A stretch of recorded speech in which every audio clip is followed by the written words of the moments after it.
Hello, I'll get straight into the guide. Before the guide starts, I'll tell you guys about some useful information. There are codes in this game that you can redeem for temporary rewards. You can search the codes up on the internet. Make sure you do not use these codes until you are at the end game stage. The reason for this is because you want to stack as many of the codes as possible so that you can get a ton of luck. Luck is a very valuable stat that is only useful later in the game, which is why you shouldn't use them at the start. These codes will be really helpful when you're going for really rare items at the end game stage. You will understand a lot more when you play the game a little bit more. Just make sure that you do not use these codes until you acquire a very rare material. I'll pretty much explain the entire game in this guide, so make sure that you watch through all the way so that you don't miss any important information. When you start the game, explore the area and talk to every NPC that's a question mark over their heads. This will start tracking the quests and will give you decent rewards. Also, make sure to do the daily quests if you can do them. Do the quests and get enough money to buy the pans and shovel upgrades. Make sure when you're buying an upgrade, buy the pans first before buying the shovels every time. I'll show you guys every single material you can obtain from the starting area. You can pause the video to see what minerals you get here. These are all the items you can collect from the Rubble Creek. These are all the items you can collect from the Rubble Creek deposit. The equipment you will want to go for here is the amethyst pendant. This costs 8 platinum and 2 amethyst. So get these materials while panning in the starting area. The crafting star quality of these do not matter. They are going to be replaced later on. You also do not need to reforge the necklace for better stats. Save your money to buy the better pans and better shovels. The amethyst pendant is the only thing you really need from the starting area. You can fill your ring slots with gold rings if you want as well. These cost 5 gold each, and since you only start out with 2 ring equipment slots, you will need to gather a total of 10 gold. Skip the armband slot, it's not too important. Make sure to keep the materials in order to craft these items.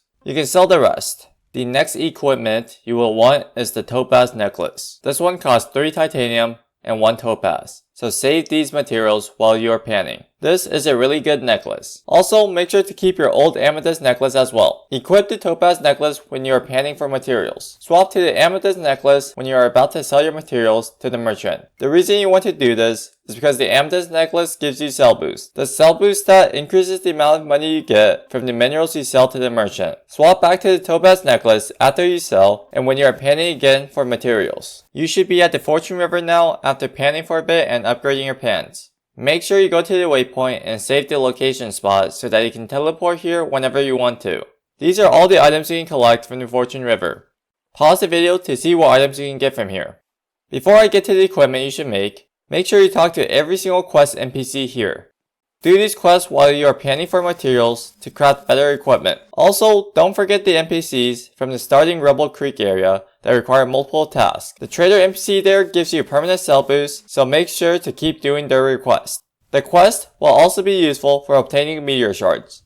These shards are very useful, so make sure to save all of them. You do not want to spend any shards on potions or totems that are sold in this area. Use your shards on equipment slot upgrades and try to unlock them all. The equipment you will want to craft here is the Ruby Ring. It costs 5 0.25 kg or higher platinum and 1 ruby. Any star quality percent on these is fine.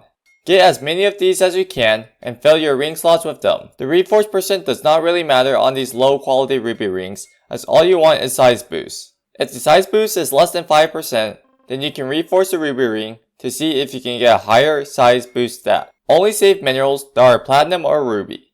Sell everything else until you fill your ring slots with ruby rings.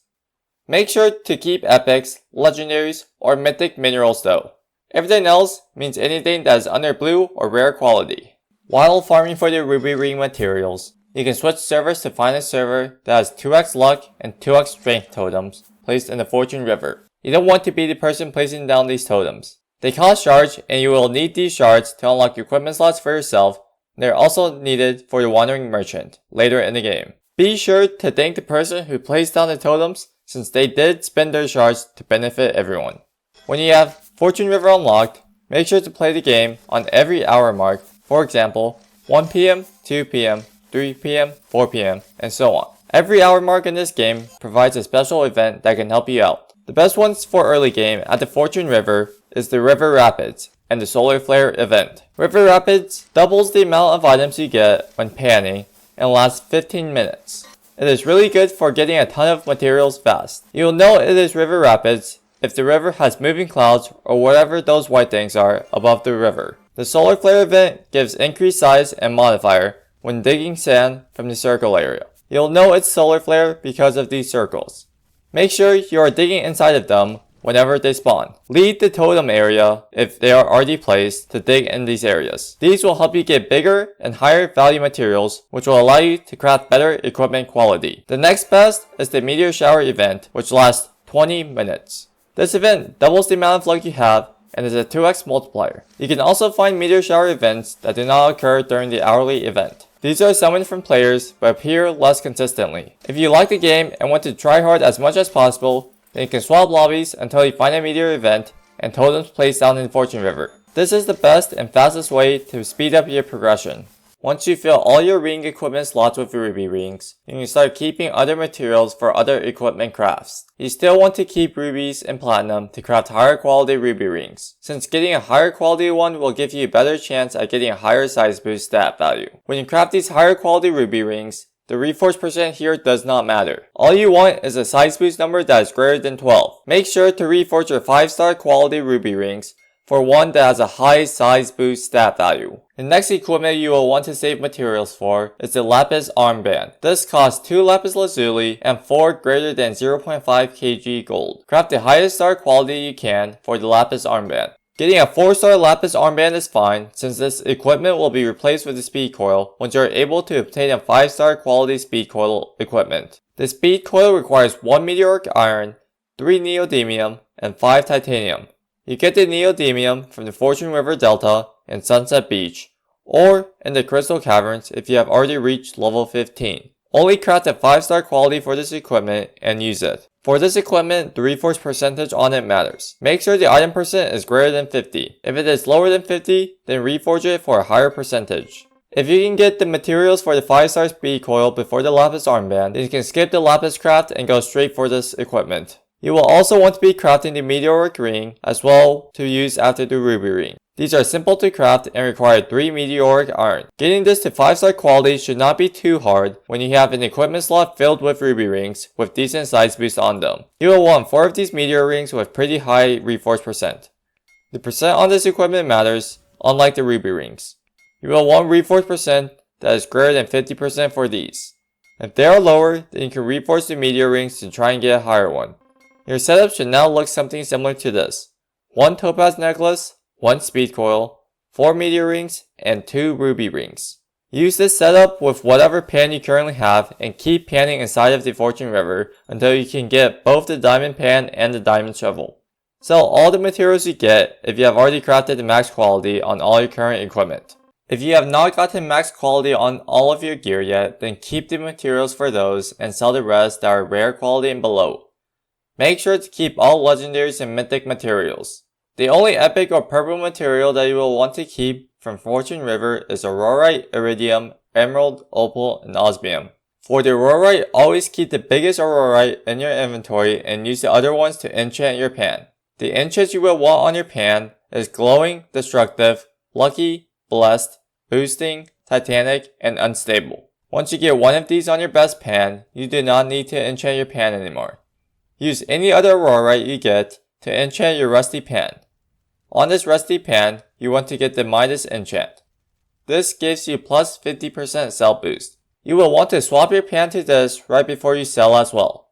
Make sure to swap to the Midas pan and the amethyst necklace so you get the maximum sell boost when you're selling right before to the merchant. For the iridium, only keep ones that have a weight higher than 0.4 kg and sell any that are under this weight value. You will want to keep 2 of these that have the highest sell value. You can sell the rest that have a lower value, but make sure that the 2 you saved are still greater than 0.4 kg in weight. For the emerald, you will want to keep 2 of the highest valued emeralds that have a weight greater than 0.2 kg. You can sell the rest. For opal, keep the highest valued opal inside of your inventory and you can sell the rest. For the osmium, keep 2 of the highest valued osmium inside of your inventory. You can sell the rest. For those epics, make sure they are favorited inside of your inventory. You can have a few extra higher weighted ones favorited as well, just in case the high valued ones give a low quality than using high weighted ones. If you get an opal early on, then you will want to craft the opal amulet. The opal amulet requires 1 opal and 3 jades that are higher than 0.3 kg in weight. Craft the opal amulet and try to aim for 5-star quality. If you get a lower star quality, it is fine. Replace your topaz necklace with it. This should help you in getting more money with the modifier boost and also help with crafting recipes. Use the lower star opal amulet to try and craft another one for 5-star quality. Once you have a 5-star quality, the percent reforge does not matter for the equipment. All you want is a high modifier boost stat. So if you get a modifier boost stat greater than 45, then keep the reforge percent. Once you get the diamond pan and diamond shovel, you can go to Fortune River Delta and Sunset Beach. In Sunset Beach, make sure to talk to all the NPCs and unlock the waypoint. Then, go to Fortune River Delta and talk to the quest NPC here, while also unlocking the waypoint. I'll show you guys what you can get from these locations now. Here are the materials you can get from the Fortune River Delta. Here are the materials you can get from the Sunset Beach. What you want to do now is get materials for the moon ring. The moon ring requires 1 moonstone that is higher than 0.4 kg and 1 iridium that is higher than 0.4 kg. Craft 2 moon rings. Make sure these are 5-star quality. If they are not, then equip some ruby rings over meteor rings to increase the size of your materials. Then try to craft 5-star quality ones again. Once you have a 5-star quality one, the reforge percent does not matter. What you want is a high dig speed and shake speed stat. As long as your dig speed and shake speed stats both add up to be greater than 50, then you do not need to reforge your equipment. If they both add up to less than 50, then reforge the equipment. The best place to grind for the moonstone or the moon rings is the Fortune River Delta. You can also get a lot of useful materials from here alongside the moonstones. You specifically want osmium, uranium, and diamonds. You can also craft some Heart of the Oceans while you are going for the moon rings. For these, you will want 5-star quality and have the equipment stats be as high of a sell boost as possible. Swap your ring slots with these when you sell your inventory for more money. Once you have gotten the moon rings, this should be your current setup. You should be able to enter the crystal caverns now as your level should be greater than 15. Save the waypoint down for teleporting and then go and buy the aurora pan and shovel if you can. If not, then keep grinding money for it. The area you should be grinding in for money should be Fortune River Delta. Once you get the aurora pan and shovel, you can start digging in the Azurite Oasis. The gear you want to go for now is the mass accumulator for the necklace slot. This costs 1 aurorite, 1 uranium, and 2 osmium. You can get uranium and osmium from Fortune River Delta and Azurite Oasis, which is why you should be grinding in these places. Once you get uranium, try to craft a 5-star quality mass accumulator. If it is 4-star quality, then try to get a higher valued or weighted osmium or aurorite to try to boost it to 5-star quality. For this, you only want to go for a 5-star quality crown. Once you get a 5-star quality crown, the reforge percent you will want on it does not matter. For the reforge on the mass accumulator, you will want as high of a size boost stat as possible. The other gear you will want is the crown. This is a very important equipment and is extremely useful. Try to craft this as soon as possible if you can. It requires a lot of high weighted materials and a diamond.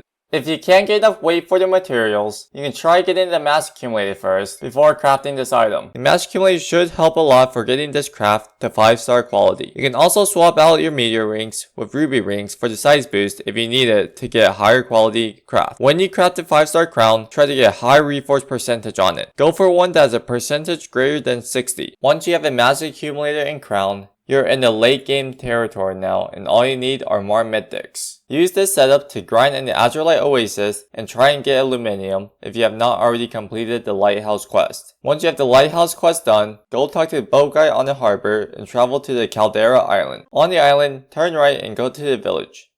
In here, talk to all the NPCs for the quest and unlock the waypoint. Next, you will want to face the volcano and walk to the left of it. You should be back near the place you first teleported to get to the island. Here, you should talk to this NPC as well for the quest. Next, you will want to go this way and you will find an entrance into the volcano with an NPC standing in front of it. Talk to the NPC, then continue down into the volcano. Inside the volcano, collect the waypoint teleport. Now, you should be digging the sand in here. Fill your pan with the volcano sand and teleport to the crystal oasis. In here, you should pan out all the sand in the water. The reason for this is because you will have a higher chance of getting fire opal this way, and you will also get a lot more money. There is also a lot more totems that will be placed here. You will need the fire opal to talk to the guy at the start of the volcano entrance, so that you can pan out the sand inside of the lava. Once you hit 400 million coins, buy the dragon pan and keep doing the fire opal sand dig strategy until you either get the fire opal or get another 400 million coins. With the other 400 million coins, buy the dragon shovel. Keep grinding until you get the fire opal.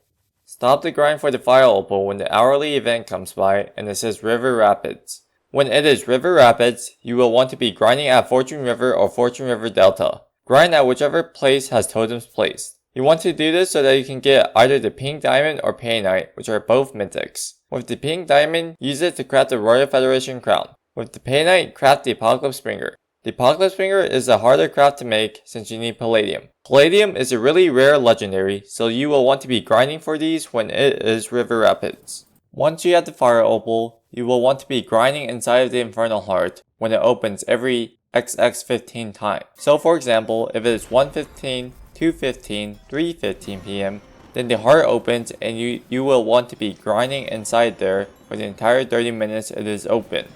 After the Infernal Heart closes at XX45 time, the Wandering Trader spawns. Make sure to check the Wandering Trader for items after the heart closes every time. It sells really good items like Enchants for your pan, Summon Meteors, Solar Tokens, more backpack slots, Perfect Reforged tokens, and potions. You can purchase these items with your money or Meteor Shards. The only item from here that I recommend purchasing with your Meteor Shards is the Perfect Reforged token. If you have the 2x Shard Game Pass, then you can purchase the potions as well for shards. Just make sure that you have at least 10,000 shards to purchase a Perfect Reforged token if 2 show up in a row. The Perfect Reforged token rarely shows up in the Traveling Merchant, so you do not want to miss out on buying it. The game is pretty much on repeat now, where you grind in the Infernal Heart when it opens for the full 30 minutes. And when it closes, you can either take a break or grind for mythic materials to craft better equipment. I'll skip a lot more of the details and show you guys the equipment you should have while grinding. These are mostly recommendations, since once you are at the late game, you can get any combination of these equipments that you want with all the mythic materials that you will get. When grinding for Fire Opal, I recommend getting a Royal Federation crown and at least one Apocalypse Springer. For the Apocalypse Springer, go for as high of a luck stat as you can for the Reforge. I recommend a luck value greater than 32. For the Royal Federation crown, go for as high of a size boost and sell boost as you can. The enchant that you will want on your pan while going for the equipment is Blessed or Divine. The enchants and equipment will give you luck, which will help you in getting the Fire Opal. It will also help you in getting mythic materials. You should be able to get 5-star quality for these if you are wearing the Mass Accumulator and crown and the suggested ring equipment. Fortune River Delta is the best place to grind for these two equipments, so grind here if you find totems placed in the server. If you get a Vortex Essence before getting the pink diamond and the painite that are required for the Royal Federation crown and Apocalypse Springer, then you can craft a Celestial Ring and use it for the necklace slot. This is the second best necklace in the game when going for money. For the stats, go for as high of a size boost and modifier boost as you can. After getting the Fire Opal with the setup, start grinding in the Infernal Heart every time it opens, and make sure you are in a server with totems placed. You can also place totems yourself if you have a lot of shards saved. After the heart closes, grind in the Fortune River Delta area to get more painites for Apocalypse Springers. Craft enough Apocalypse Springers until you can fill up your entire ring slots with them. Make sure to leave one ring slot for max speed boost moon ring. If you have already gotten all the Apocalypse Springers, you can craft 6-star ones with any extra painite you get. Also, after getting all the Apocalypse Springers, the area you will want to be grinding in will be the Azurite Oasis. You can get Flarebloom, Vortex Essence, and Prismara from here. If you get a Vortex Essence, then craft the Celestial Rings with it. Have the same reforges that I said earlier. For the Flarebloom, craft the Phoenix Heart with it. The Phoenix Heart is a bit hard to craft, since it requires Starshine. If you get the Flarebloom from the volcano or from the Azurite Oasis before maxing out your Apocalypse Springers, then you should try to craft the Phoenix Heart first. The reforge you will want on this is as high of a luck as possible. The lowered size boost does not matter. Go for a 270 plus luck stat on this. With this crafted, wear the Phoenix Heart to grind for more mythics. This should make it a lot easier to get mythics for crafts that you need. If you happen to get Prismara, save it for the Prismatic Star Ring craft. Do not give it to the Quest NPC. Once you have both the Phoenix Heart and Celestial Ring, this should be the setup that you should have. Use the Phoenix Heart when you are going for mythic or exotic items. Use the Celestial Rings when you are going for money or higher weighted items to craft better star quality equipment. In the Infernal Heart, wear the Celestial Rings so that you can get more money. In the Azurite Oasis, wear the Phoenix Heart so you can get more Prismaras. After crafting the Phoenix Heart and you have a spare Starshine, you can complete the Secret Waterfall door to get the Worldbreaker Pan and Shovel. Talk to the guy here for a permanent luck boost. The pan and shovel here is the next pan after the Aurora pan. But I told you guys to skip it since it is not worth the grind for a Starshine with a very low luck stat. It is easier to get 400 million while going for the Fire Opal than trying to get the Starshine. The next item you will want is the Flarebloom. If you happen to get this in the Volcano or Infernal Heart before the current setup, then craft the Phoenix Wings with it. Do not use the Flarebloom for the fossilized equipment in the lighthouse at the windswept beach. The reason for this is because the fossilized pan only gives 50 more luck than the Dragon Flame pan. Meanwhile, the Phoenix Wings give 200 more luck than the Royal Federation crown. The fossilized shovel is also worse than the Dragon Flame one. So, you should craft the Phoenix Wings with the Flarebloom if you get one. Once you have the Phoenix Wings, grind the Infernal Heart with this setup. Grind the Azurite Oasis with this setup. Upgrade your equipment to 6-star quality while grinding for Prismara and money if you can afford the shard cost. Once you get a second Flarebloom, you can go and get the fossilized equipment and use it. Once you get a second Vortex Essence after crafting the Celestial Ring and a Volcanic Core, you can go to the Snowy Island. The reason for this is because you need these two mythics to unlock the Frost Peak where you can get the better pants and another exotic.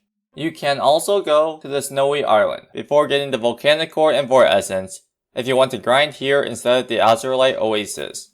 In here, do all the quests to unlock each area. If you get Mithril, craft the Mithril Ring.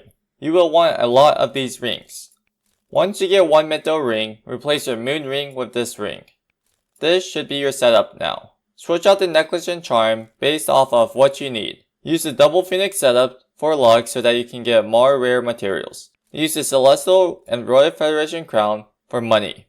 When you have the Frost Peak unlocked after getting the Volcanic Core and Vortex Essence, buy the pan and shovel. You should have enough if you have been grinding the Infernal Heart when it opens with the money setup and grinding in the Azurite Oasis with the luck setup.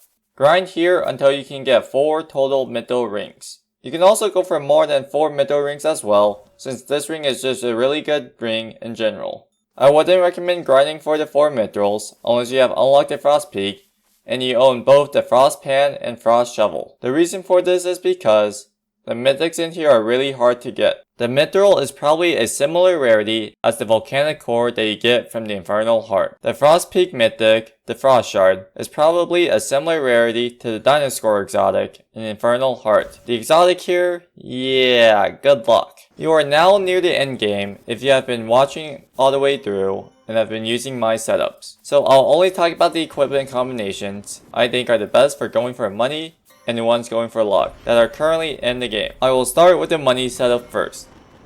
This setup with 6 ring slots makes 10 to 15 billion in one Infernal Heart. This setup with prismatic stars makes 40 to 60 billion in one Infernal Heart. If you are using prismatic stars, make sure to swap your rings to Apocalypse Ringers with max sell boost stats and swap to a minus pan before you sell to the merchant. If you have the Sell Anywhere Game Pass, auto sell rares and below. Swap equipments before you sell as well. This is my current max sell setup for grinding money. I make around 160 to 220 billion an hour. You can use 8 prismatic stars if you want instead of 7. You can also use Falso Crown instead of Royal Federation Crown. The Frost Thorn necklace is the best necklace in the game, so you definitely want to use this. You get it from the Frost Peak and you pretty much need 3 exotics for it. 1 actual exotic and 2 Frost Shards, which I think have a similar rarity to the Dinosaur Scrolls.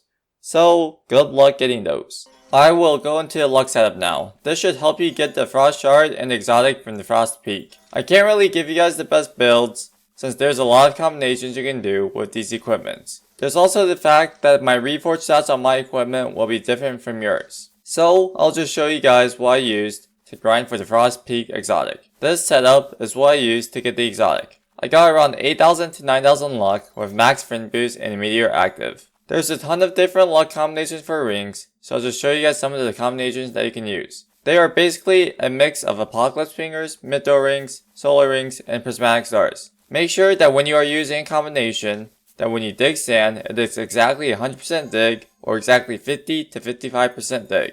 I like the low capacity build combination since they let you dig faster while also giving you higher luck. This helps when you are grinding with meteors in your lobby, and this will provide you a lot of meteor shards by doing this fast panning method. You can also do a higher capacity build that has lower luck. Either build is fine, and it depends on your preference. The necklace slot equipment you will want is definitely the Phoenix Heart. The charm slot equipment you can do is a combination of Cryogenic Preserver, Phoenix Wings, and Fossilized Crown. Once you get the necklace exotic, use it. It is the best necklace in the game. Craft the 6-star one if you can, and perfect reforge it. Don't use the perfect reforge on it unless you have a 6-star necklace. This is after I recorded the previous segments, and I kinda didn't know where to put this build in the video. This is the build. I really like this build. It gives a really fast panning speed. It also gives decent capacity and decent luck. You also don't need a strafe totem anymore as well. It's really good at getting meteor shards as well because of how fast you pan. I guess you could say that this build is a generally good build setup. I also think I might run this setup for luck as well. It feels really good with the increased capacity and fast panning. I forgot to mention the pan enchants for each build, so I'll add them here. For money, use Titanic or Cosmic.